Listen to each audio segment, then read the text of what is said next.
It's play in the shed day, and today there's a bit of milling and a bit of lathe action happening. I found this picture of a hand vise on the internet, and so I've drawn up some plans that I think are fairly similar to it. The jaws will be made out of 20mm thick mild steel. Got a bit of chunk here I'm going to use. I'm going to make the handle out of a bit of aluminium. Something like this. The vise employs screw thread, so I've got a bit of stainless oil thread, an M6, and a bit of brass for a knob, and a bit of 6mm stainless rod for the guide. So I think I'm all good for materials. Let's get into it. As with any milling project, the first step is to square up your piece of stock. I'm going to use this face mill to do this job, for the edges anyway. As you can see, I've got a small mill that's attached to the lathe. This has the advantage of being able to use the lathe auto feed, etc. And the mill and the lathe both share a common DRO. The disadvantage is that if I want to use the lathe, I have to replace the vise with the lathe tool. But as you can see, I'm using the lathe auto feed to feed the material under the face mill.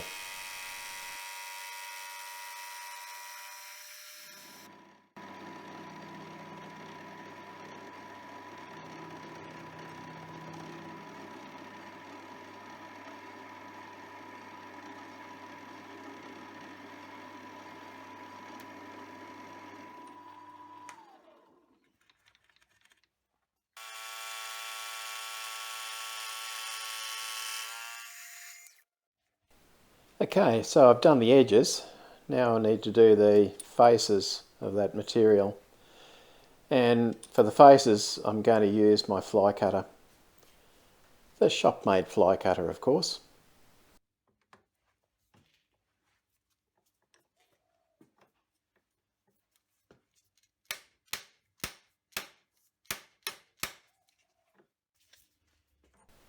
I'm using a button insert in my fly cutter. It's a bit difficult to get a good finish on mild steel, but the button insert seems to do a better job than just a small point.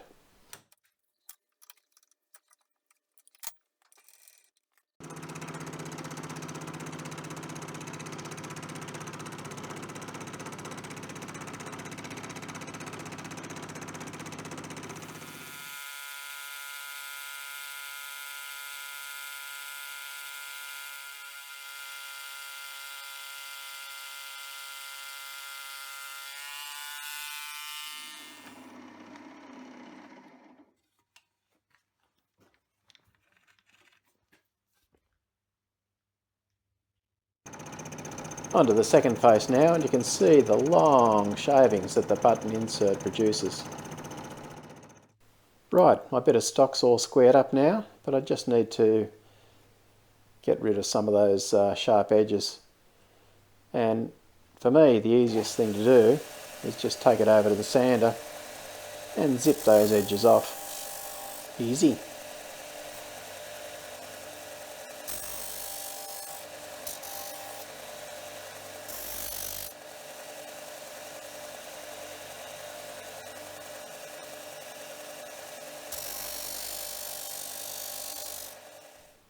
A lovely, smooth, square piece of stock to start the project.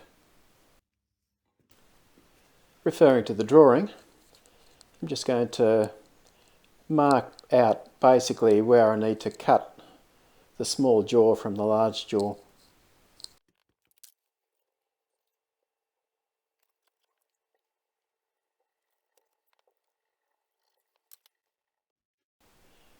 Now I'm simply going to use the bandsaw to cut out the small jaw.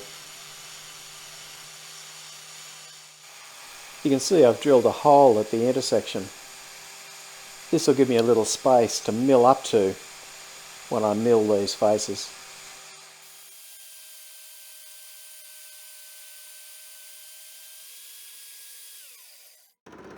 Now it's back to the mill to make those faces nice and square.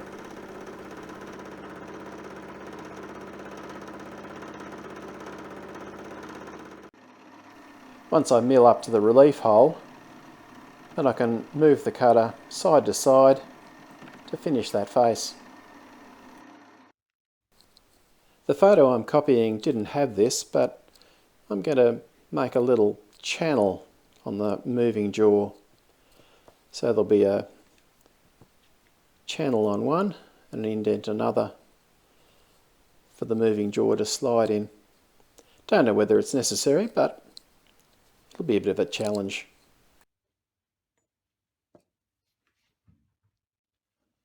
I'm going to make the channel 5mm deep, so I've just set the DRO so that I know how far over to move the cutter. And I'm going to make the channel 6mm wide. First, I'm doing the indent bit.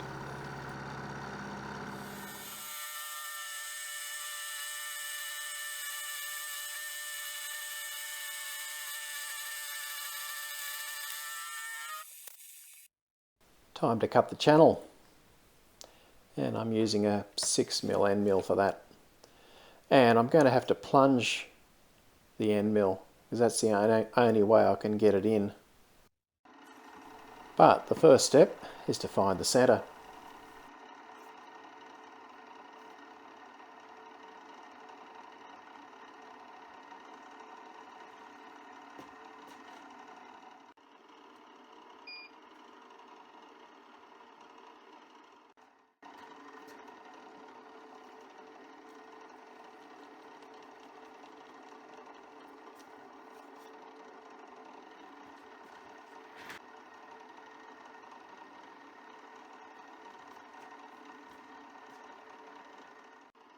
Finding the centre is pretty straightforward. I just use the half function on the DRO now for the second one. And now if I move to 0 on the y-axis, I'll get the centre of the part.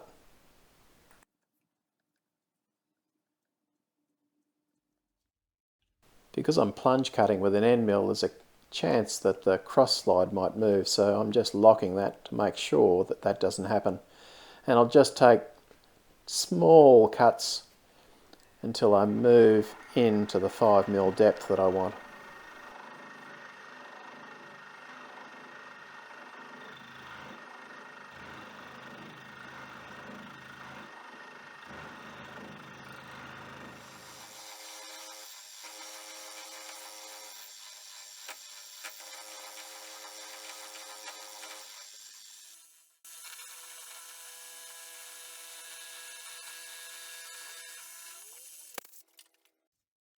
I obviously end up with a rounded bottom in the channel, so I've rounded the slot part as well. And we've got it. Nice. The large jaw has a threaded M6 and an M6 clearance. So I'm going to drill those now.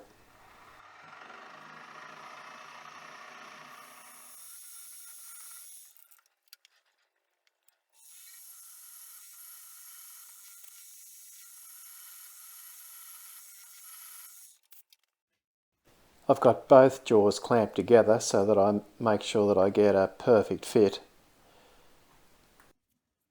So I've drilled with the 5mm drill right through, and now I'll do the 6mm clearance for the threaded rod just through the top jaw.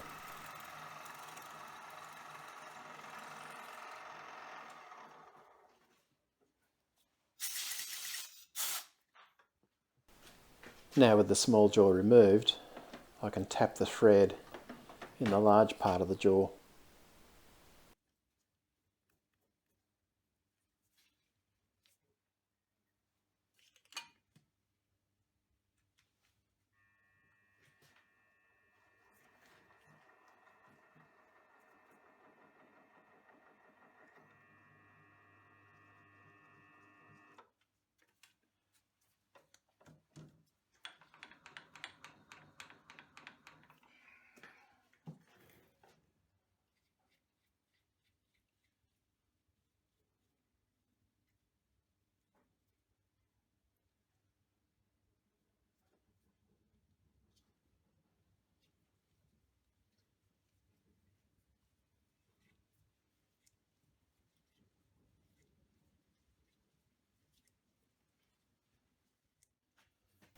With the thread cut I can bolt the jaws together, and now I can drill that clearance hole for the M6 stainless rod.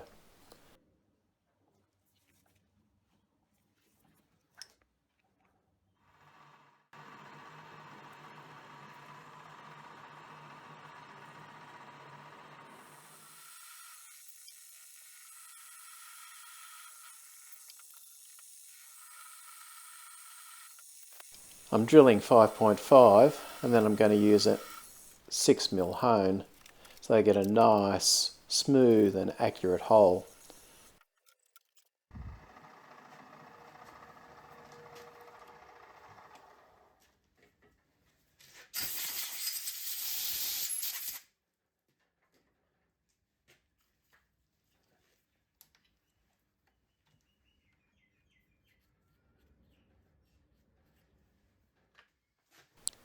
I'm securing the 6mm guide rod with just a little grub screw.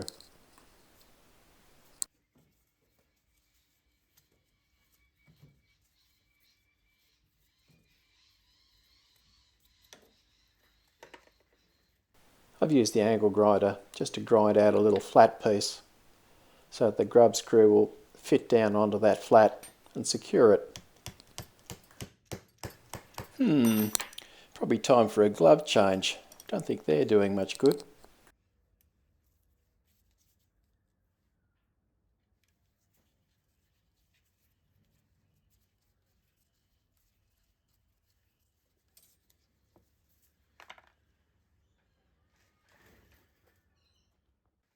Time for a test fit. I've got a couple of little springs here. I've drilled an extra hole so that when the spring compresses, both jaws will still come together.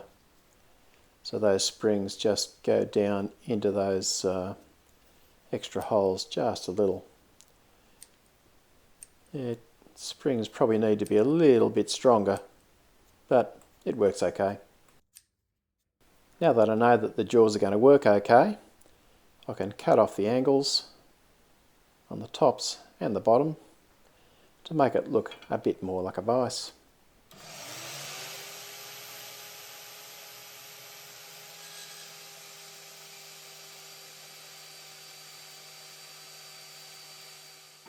With the angles rough cut, it's back to the mill to clean them up.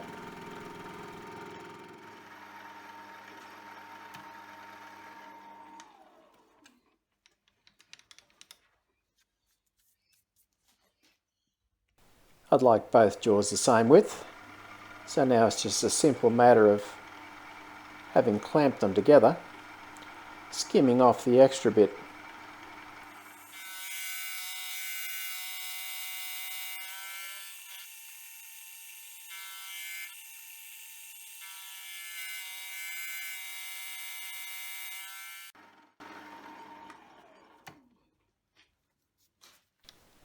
That's better. Both jaws are the same width now, and everything's nice and smooth. As a finishing touch on the mill, I'm just putting a couple of slots, one lengthways and one sideways. This will help the jaws grab onto circular objects like rods, etc. And I'm just using a little chamfer tool for this.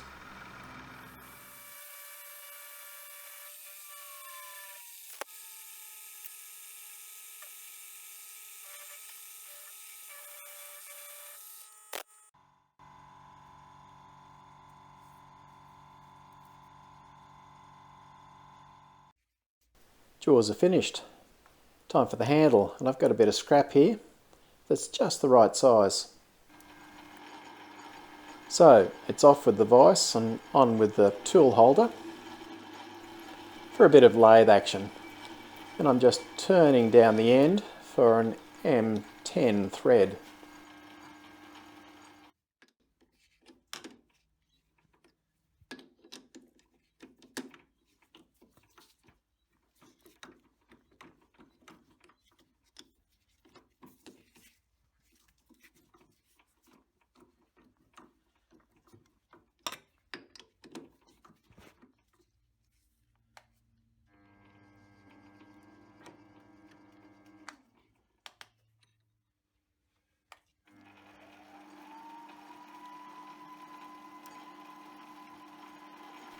Once I've turned down this diameter a little, I'm going to take it out of the chuck, turn it round, and then I'm going to knurl a handle type hold on the other end.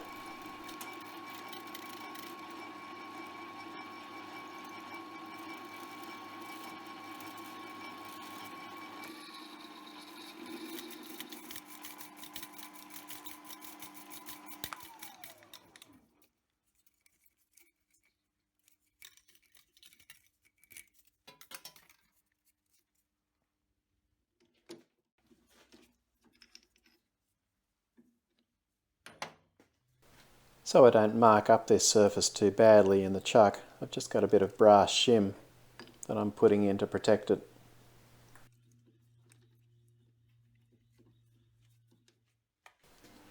It doesn't really need it with my knurling tool, but just to be sure, I'm going to add a bit of end support, so I'm just using a centre drill to put a little hole in the end of the handle, and then I'll put some end support in before I do the knurl.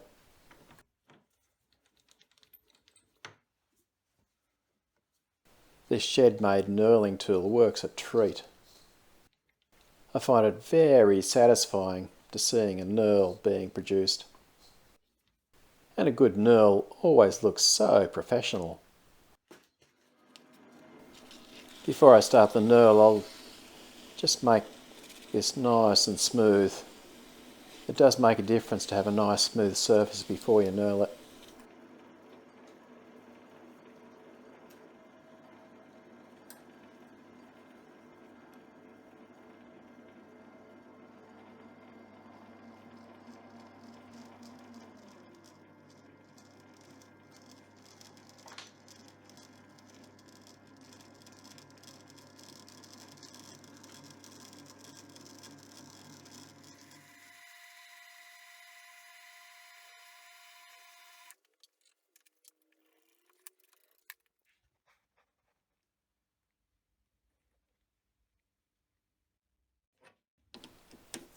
That's the handle done.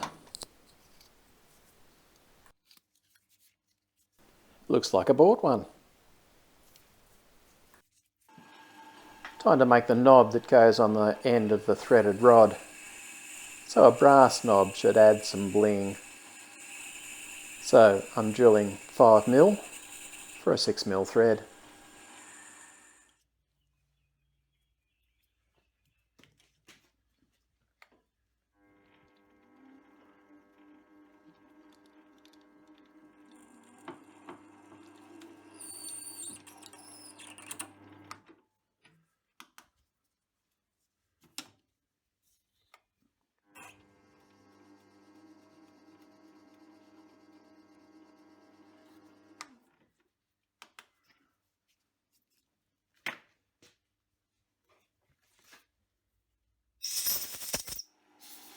Referring to my drawing, I find that the knob has a 10mm diameter shaft. So I'll just cut that down.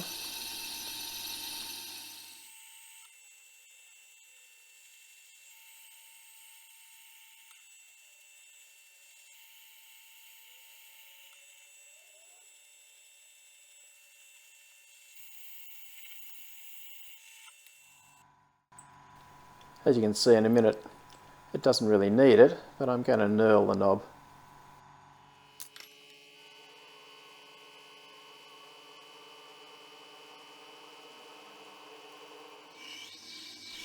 That's the lathe work done for the knob, so it's just a matter of parting it off.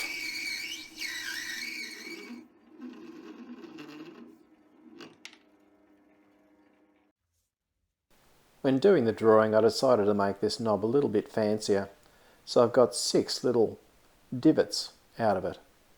So I'll have to go back to the mill to do these. The DRO has what's called a bolt circle function. I'm going to use that function to put the 6 divots in the knob. But first I need to find the centre of the knob. So I'm finding the y-axis centre, then the x-axis, and then I'll be able to start. Now that I've got the tool in the centre of the knob, I can use the bolt circle function to do the 6 divots. It's telling me the first position is 11mm from the centre on the X and 0 on the Y. And so you just go 0, 0 to get the right spot for number 1. Then you move to number 2, drill that one, etc. So here goes, drilling the first one.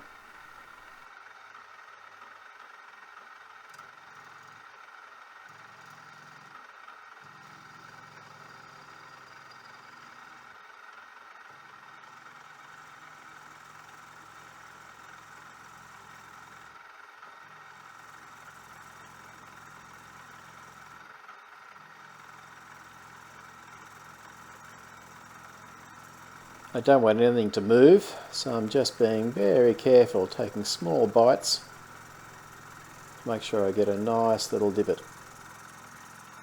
But, oh no, I can see there's something wrong here. Oh, pulp. That's a huge divot. That's not what it says on the drawing. I've used a 10mm end mill instead of a 6mm one. What an idiot. Oh well. That knob's scrap. I guess I'll just have to go back and build another one. Right, second knob's done. I've got position 1 in place. I've got a 6mm end mill. So let's do the first hole.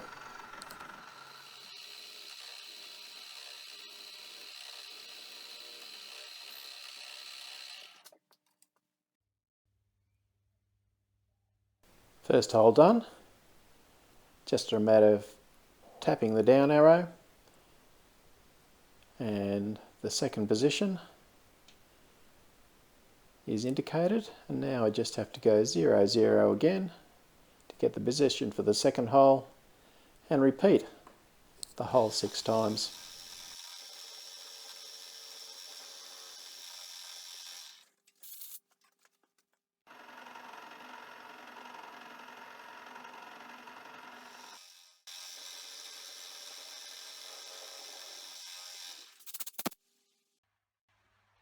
Now, I might be wrong, but I don't reckon that looks right either. Let's go back to the drawing.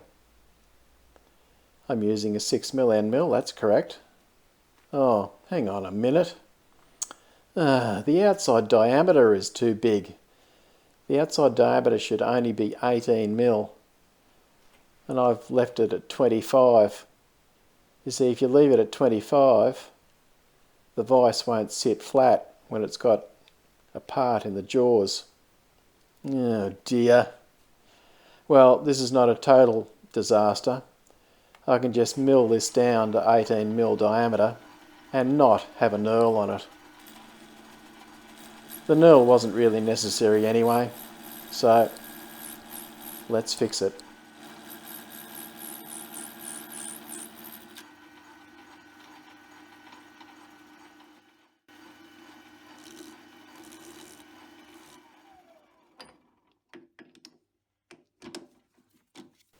Right, that looks a bit more like the drawing.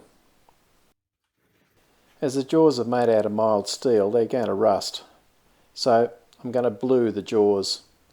This will also look better too, because we'll end up with black jaws, a nice shiny aluminium handle, and a brass knob. Make sure the cold blue works. It really is important to get it absolutely clean, with absolutely no grease or oil left on it. And also find that heating up the part a bit helps as well.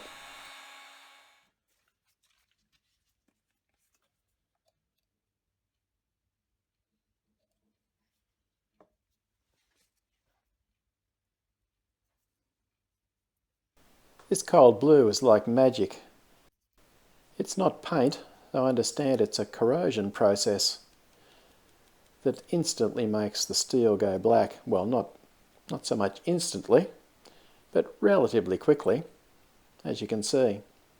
I'm just rubbing it in, and the steel is going black. I've let it do its magic for a few minutes, and now I'm just dunking it in water to stop the reaction.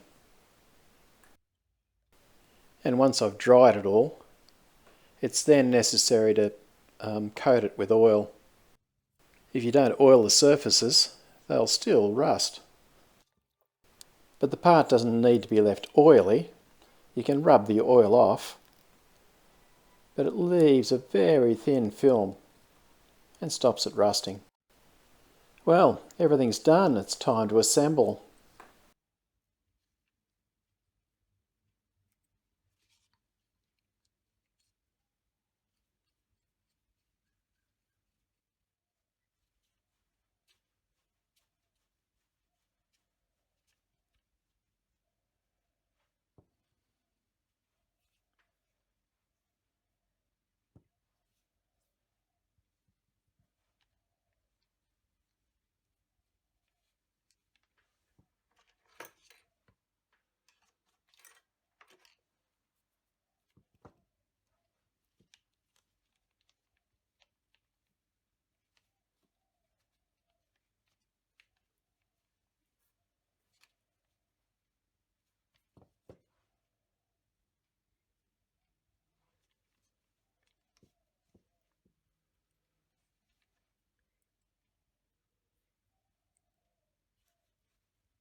I think we might have success here, although the jaws aren't releasing properly. That spring really isn't quite strong enough, but maybe with a little bit of use it'll come good. But it seems to hold things pretty firmly, so I think we've got a winner.